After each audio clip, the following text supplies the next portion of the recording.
Hello guys, welcome to online web tutor presented by Profotex Solutions team. I am Sanjay. तो हम cake PHP version 3.5 tutorial guys पढ़ रहे हैं और इस वीडियो सेशन में हम ये बात करेंगे कि केक PHP में कंट्रोलर्स को कैसे डिफाइन करते हैं। ठीक है, अपने पुराने वीडियोस में जो कि हमने डिस्कस किया हुआ है वो है केक PHP के इंट्रोडक्शन के बारे में, उसके इंस्टॉलेशन, उसके फोल्डर स्ट्रक्चर को समझा है, एज वेल एज हमने लास्ट वीडियो सेशन में हमने उसके एप्लीकेशन आर्किटेक्चर को समझा था। ठीक है, तो अगर आप गाइस बिगिनर हो इस वीडियो सेशन में तो मैं आपको बता दूं कि हम cake PHP version 3.5 latest release पढ़ रहे हैं और हमने अभी तक थोड़ी बहुत उसके इंट्रोडक्शन, उसके एप्लीकेशन आर्किटेक्चर को समझा है। इस वीडियो सेशन में हम कंट्रोलर के बारे में पढ़ने वाले हैं। ठीक है, तो सबसे पहले केक PHP में कंट्रोलर को समझने के लिए गाइस हम इसके थ्योरेटिकल सेक्शन को देखेंगे, समझेंगे कि केक PHP में कंट्रोलर्स की क्या अहम भूमिका रोल होती है, पहले वो देख लें। ठीक है, तो ये कुछ डेफिनेशन सेक्शन है गाइस जो कि आपको दिमाग में रखने हैं जबकि आप कंट्रोलर पढ़ रहे हो केक PHP में। तो ठीक है, the controller as the name indicates controls the application.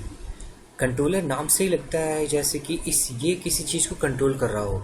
और हमने जो पहली वीडियो सेशन में हमने इस स्क्रीनशॉट के बारे में डिस्कस किया था, तो हमने देखा था कि किस तरीके से हमारे क्लाइंट की रिक्वेस्ट डिस्पैचर से होकर, राउट से होकर कैसे कंट्रोलर्स के अंदर जाती है, जहाँ पर सारे कैलकुलेशंस कंपोनेंट के साथ एज वेल एज मॉडल के साथ होती है। ठीक, कैलकुलेशन होने के बाद फाइनली ये व्यू के थ्रू क्लाइंट को रेंडर होती है। तो ये एप्लीकेशन आर्किटेक्चर को हमने लास्ट वीडियो सेशन में देखा था। तो controller is the main part of our cake PHP application और आप कह सकते हो कि ये पूरी एप्लीकेशन के फ्लो को कंट्रोल करता है।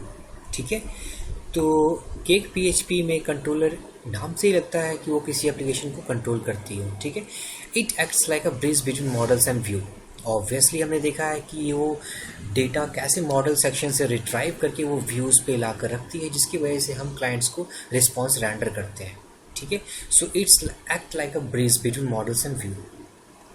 Controllers handle request data, make sure that correct model are called and right response और व्यू इज रेंडर्ड ऑल्सो। ठीक है, ये भी पॉइंट्स हम समझ चुके हैं कि किस तरीके से ये मॉडल्स के साथ कैलकुलेशंस करती है और साथ में व्यू को रेंडर करती है। ठीक है, models in the controllers class are called actions. हमने ये भी देखा हुआ है कि किस तरीके से जो अपने मेथड्स हम अपने कंट्रोलर के अंदर डिफाइन करते हैं, उन मेथड्स एक्चुअली उन फंक्शंस को हम मेथड्स कहते हैं और वो एक्शंस के नाम से जाने जाते हैं। Each controller follows naming conventions और ये camel case naming convention follow करते हैं। कैसे? जैसे सपोज आप होम कंट्रोलर बनाना चाहते हो कि PHP में, तो आपको किस तरीके का नाम फॉलो करना पड़ेगा? Home controller. कंट्रोलर एक सफिक्स की तरह आपको नाम के आगे ऐड करना पड़ेगा। ठीक है, लेकिन आपके कंट्रोलर का नाम हो गया होम कंट्रोलर। होम में कैपिटल H होगा और कंट्रोलर में C कैपिटल होगा। तो ये हो गया कैमल केस। तो ये हुई नेमिंग कन्वेंशन हमें कंट्रोलर को डिफाइन करने के लिए। ठीक है, तो बेसिक फंक्शनैलिटी गाइज हम ये समझ सकते हैं कि कंट्रोलर जो होती है वो हमारे एप्लीकेशन फ्लो को कंट्रोल करती है, साथ में ये ब्रिज की तरह काम करती है जो कि मॉडल्स और व्यूज़ को इंटरेक्ट करती है एक दूसरे के साथ में ये राउट सेक्शन से ये डिफाइन करती है कि हमें क्लाइंट के रिक्वेस्ट के थ्रू हमें किस व्यू को रेंडर करना है क्लाइंट के लिए। ये सारे कुछ जो डिसीजन होती है वो कंट्रोलर के अंदर ही होती है। ठीक है, तो कंट्रोलर डिफाइन करने के लिए गाइस हम ऐप कंट्रोलर को इनहेरिट करते हैं। केक PHP में जो ऐप कंट्रोलर एक क्लास होती है जो कि एक पेरेंट क्लास होती है उस एप्लीकेशन आर्किटेक्चर में। तो अगर हम अपने एप्लीकेशन में अगर कोई कंट्रोलर को डिफाइन करना चाहते हैं तो हमें ऐप कंट्रोलर को इनहेरिट करना पड़ेगा। ठीक है, तो सबसे पहले हम देखेंगे कि ऐप कंट्रोलर की पाथ कहाँ होती है, मीन्स ऐप कंट्रोलर कहाँ होता है। तो सबसे पहले आपको केक PHP के इंस्टॉलेशन फोल्डर के अंदर SRC फोल्डर के अंदर जाना है और ये रही आपके controller folder. Just click on that, आप देखोगे ये ऐप कंट्रोलर हुआ और ये आपकी पेरेंट क्लास हुआ जिसको आपको इनहेरिट करना होगा अगर कोई कंट्रोलर आप अपने एप्लीकेशन में बना रहे हो तो। ठीक है, तो ऐप कंट्रोलर के बारे में थोड़ा पढ़ लें हम। तो app controller class is the parent class of all application controllers. ठीक है, the class x tends the controller class of cake PHP। अगर हम किसी भी कंट्रोलर को डिफाइन कर रहे हैं अपने एप्लीकेशन में तो हमें ऐप कंट्रोलर को इनहेरिट करना पड़ेगा। ठीक है, और ऐप कंट्रोलर कहाँ होती है? App controller is defined at SRC controller and app controller .php। Okay, हमने देख लिया हुआ। तो हम इस एप्लीकेशन में अब एक कंट्रोलर बनाने वाले हैं, जिसके जरिए हम ये देखेंगे कि हम ऐप कंट्रोलर को कैसे इनहेरिट करते हैं। ठीक है, तो just open your code editor. तो ये हमने कोड एडिटर ओपन कर लिया हुआ है, जहाँ आप देख सकते हो कि मेरा ये फोल्डर है वर्किंग डायरेक्टरी के 3.5। ठीक है, तो सबसे पहले अगर हमें कंट्रोलर बनाना होगा तो हम src फोल्डर के अंदर जाएंगे, कंट्रोलर्स फोल्डर के अंदर जाएंगे। तो बाय डिफ़ॉल्ट जब केक PHP आप इंस्टॉल कर रहे हो 3.5 वर्जन, तो आपके कंट्रोलर डायरेक्टरी के अंदर एक कंपोनेंट की डायरेक्टरी बनी होगी, साथ में ऐप कंट्रोलर, एरर कंट्रोलर और पेजेस कंट्रोलर बाय डिफ़ॉल्ट बने हुए होंगे। तो आपको कोई कंट्रोलर अगर बनाना हो तो just click on controller, click on new and file. यहाँ पर आपको कंट्रोलर का नाम लिखना होगा।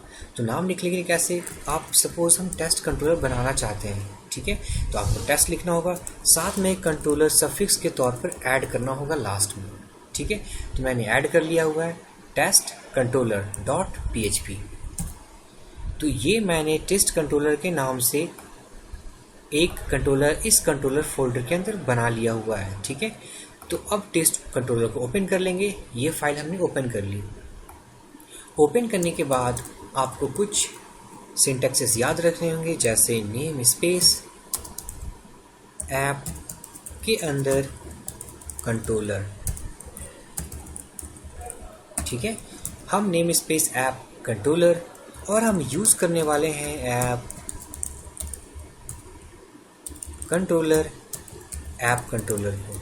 ठीक है, सॉरी गाइस, ये ऐप कंट्रोलर। और तो ये दो लैंग्वेज सिंटैक्स है गाइस जो कि आपको ध्यान में रखने हैं। सबसे पहले name space app slash controller और उसके बाद ऐप कंट्रोलर को इस नेम स्पेस से हमें यूज़ करना होगा। ठीक है, so now we are going to define class, और क्लास का नाम हमें अपने कंट्रोलर के नाम पे रखना है। ये भी चीज़ आपको ध्यान में रखनी है। ठीक है, तो test controller because we have given the name as test controller, हमने टेस्ट कंट्रोलर रखा हुआ अपने फाइल का नाम।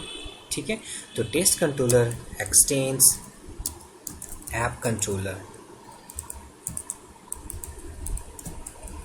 ठीक है, तो अब हम अपने कंट्रोलर में ऐप कंट्रोलर को इनहेरिट कर चुके हैं। ठीक है, अब हम इसके अंदर कुछ मेथड्स बनाएंगे, जिसके जरिए हम ये देखेंगे कि हम अपने कंट्रोलर को ब्राउज़र में कैसे रन करें। तो सबसे पहले मैं इंडेक्स फाइल बनाना चाहूँगा, इंडेक्स फंक्शन। ठीक है, तो इंडेक्स बना दिया हुआ है। तो लेट्स से अगर हम कुछ कंटेंट लिख दें, suppose online web tutor channel cake PHP 3.5 tutorial. Okay, तो अब हमने अपने टेस्ट कंट्रोलर के अंदर एक एक्शन को डिफाइन कर दिया हुआ है, वो है इंडेक्स के नाम से। अब हम इसे कैसे रन करेंगे। ठीक है, तो just go to your browser. तो ये हमारी बाय डिफ़ॉल्ट सेटअप फाइल है जो कि हमने ओपन किया हुआ है। अब हम इसे रन करते हैं। तो रन करने के लिए गाइस आपको एक आर्किटेक्चर को याद करना होगा। वो आर्किटेक्चर होगा कि जब भी कभी कोई फाइल रन करोगे तो सबसे पहले उस कंट्रोलर का नाम आएगा, उसके बाद मेथड का नाम आएगा। ठीक है, तो सबसे पहले हम अपने URL में कंट्रोलर का नाम लिखेंगे। तो कंट्रोलर का नाम हमने क्या रखा हुआ है, टेस्ट कंट्रोलर। ठीक है, तो आपको टेस्ट कंट्रोलर नहीं पास करना, आपको सिर्फ टेस्ट पास करना है URL में। ठीक है, तो just need to pass test. उसके बाद आपको पास करना है मेथड का नाम।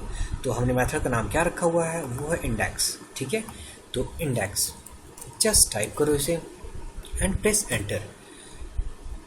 तो आप देख सकते हो गाइस, हमने एक एरर मैसेज जनरेट किया हुआ है। ठीक है, और यहाँ हमारी मैसेज हुई जो कि हमने अपने व्यू फाइल को सप्लाई करी हुई है ऑनलाइन वेब ट्यूटर चैनल के PHP 3.5 ट्यूटोरियल्स।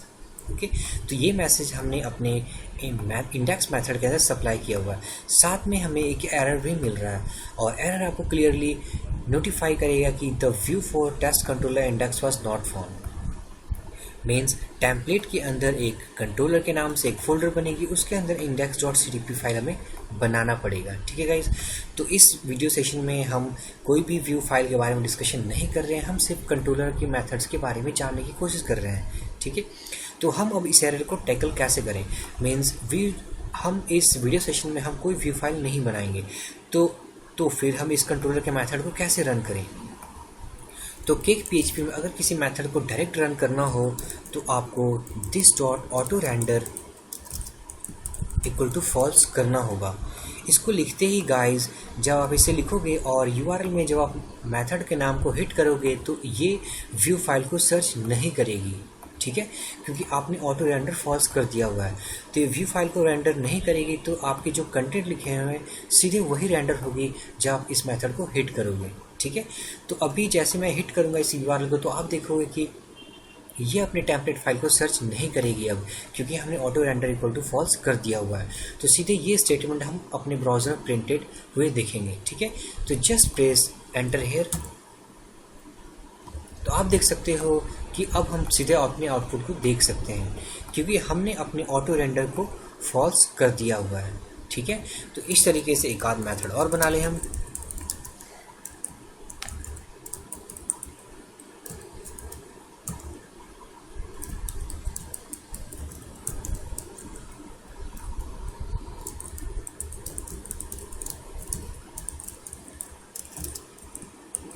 आपको नेमिंग कन्वेंशन गाइस याद रखनी होगी कि ये एक प्रॉपर्टी है, तो ऑटो स्मॉल में है और रेंडर में जो आर है वो कैपिटल में है, ठीक है।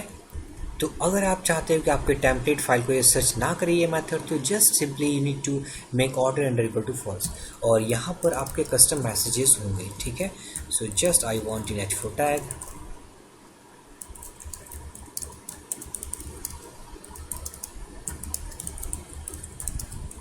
तो ये हमने एक छोटा सा कंटेंट लिख दी हुई है, ठीक है।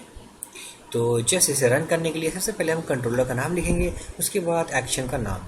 तो एक्शन का नाम यहाँ क्या है, OWT, ओके। तो जस्ट मेक वो स्मॉल हेयर।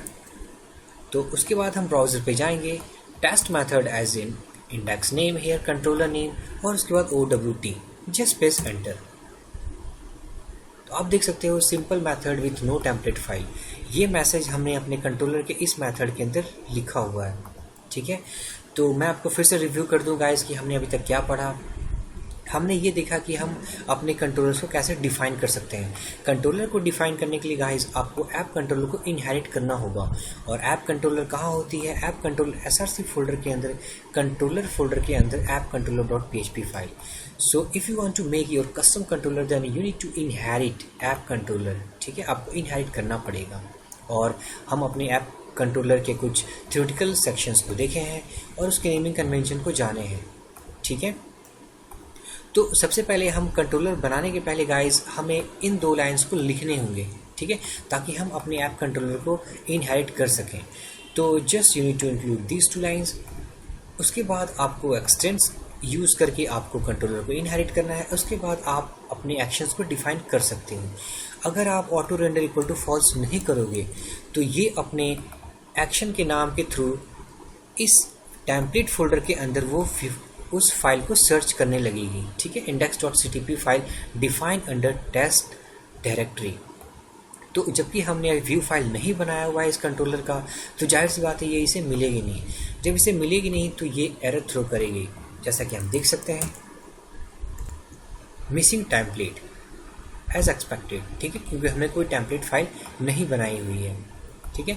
तो अगर आप इस एरर से बचना चाहते हो, अगर आप किसी मेथड को विदाउट टेम्पलेट रन करना चाहते हो, तो just you need to make this dot auto render equal to false, ठीक है।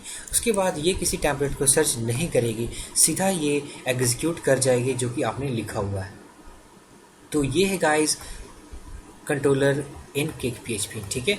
तो अगले आगे आने वाले वीडियोस में गाइस हम ये देखेंगे कि हम अपने कंट्रोलर्स को राउट के जरिए और टेम्पलेट फाइल्स कैसे अटैच करते हैं अपने कंट्रोलर के साथ। वो सारे सेक्शंस हम कवर करेंगे अपने आगे आने वाले वीडियोस में, ठीक है। तो so for this video session guys, thank you for watching, have a great day.